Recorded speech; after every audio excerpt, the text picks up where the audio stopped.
Okay, here this is Jen. I'm trying to bleed my pump. So I just want you to see what I look like. I'm trying to bleed my pump. My pump is set for 40 psi. Now it's cutting off lower than 40 psi, so it cuts off every second. So it needs some more pressure in there. That's why I'm going to bleed it, because I need to adjust it.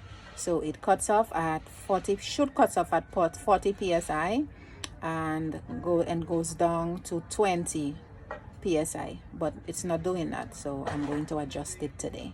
I learned how to do it myself because I've looked at so many plumbers do it, so now I'm going to try to do it myself, and I think I know what to do. Bye. Yep, this is me here, and this is the pump here. As I said before, here is the plug. I had to unplug it, and this is me here still with the hose, the water hose, to let the water off. And then I'm going to start to do the job, but I'm afraid to leave my device in here because it might get wet. So talk to you soon. Now it's set to 48 psi and it stops at 23 psi. Now to bleed that pump, you have to put the air right here. If it does not have the right amount of settings there. And to get the water out, you have to take this meter gauge thing off, and you have this hose here, as I said before, to drain out the water right here. And if the water does not come out fast enough, you put some of the pressure here while the hose is open for the let off, shut off, for the water to run off. After you finish draining all the water from the tank,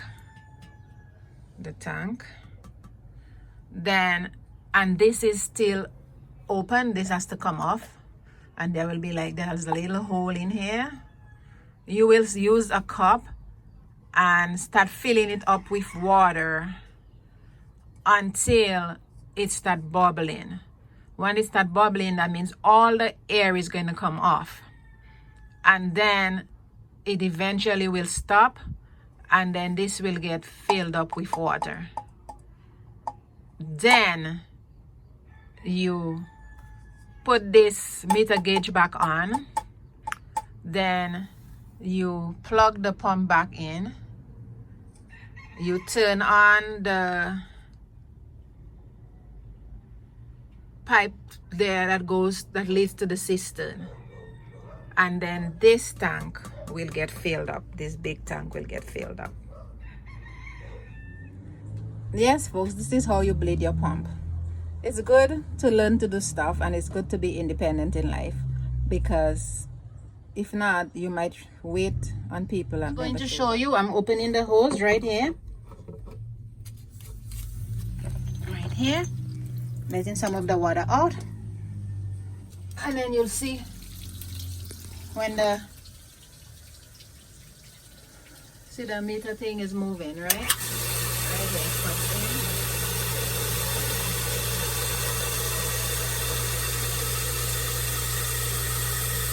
going to go up till it stops.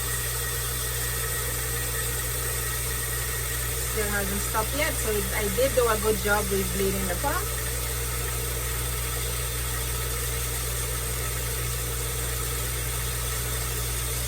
And the water is still running.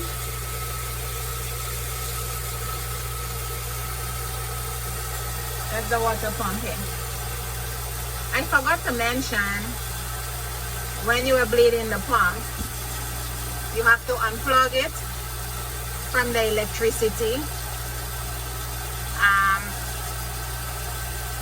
Turn off the water that leads to the cistern, and then turn off the one that leads to the house, which is this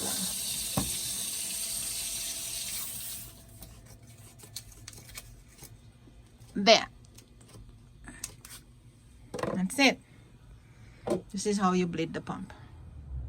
Yes, folks, it's good to learn to do stuff for yourself, and always be observant when people doing stuff for you, so you can learn what they're doing. The plumbers always say to me that they're scared of me because I'm just always looking at what they're doing. So when they're gone, I could do it myself, which is true. I'm always willing to learn to do stuff for myself. It's good to be independent. Yes. Thanks for watching.